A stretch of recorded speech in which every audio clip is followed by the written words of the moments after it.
لنكونن من الخاسرين.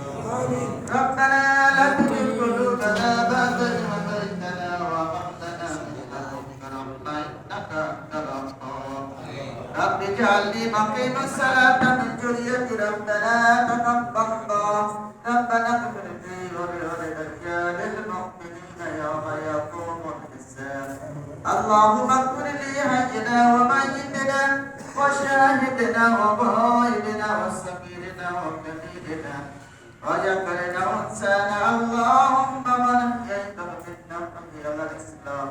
ومن توفيته منا فدفه منا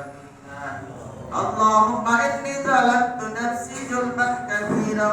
اللهم اني ظلمت نفسي ظلما كثيرا ولا يغفر الذنوب الا انت فاغفر لي مغفرة من عندك وارحمني انك انت الغفور الرحيم يا قاضي الحاجات يا قاضي الحاجات يا شافي الأمراض يا شافي الأمراض يا حلل المشكلات يا حلل المشكلات يا رب العالمين আমরা আজ পবিত্র শুক্রবার জুমার নামাজ পড়ে আল্লাহ তোমার হাবিবের সাথে শরীক করে আল্লাহ সূরা ইখলাস পড়ে কোরআনের কিছু আয়াত পড়ে তোমার শাহের ইবাদত করেছেন আলী আমরা সকলের জীবনে কত গুনাহ করেছি আমাদের গুনাহগাতা maaf করে দাও আয় আল্লাহ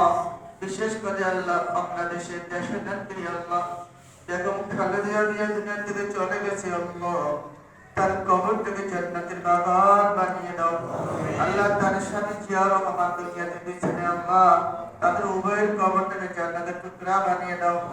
আল্লাহ যদি বেগম খালেদা যদি গুনাহ করে থাকে আল্লাহ তার গুনার দিকে না থাকে আর রহমতের দিকে তাকে maaf করে দাও হে আল্লাহ যদি গুনাহ করে থাকি আল্লাহ তুমি তো ভালো করে জানো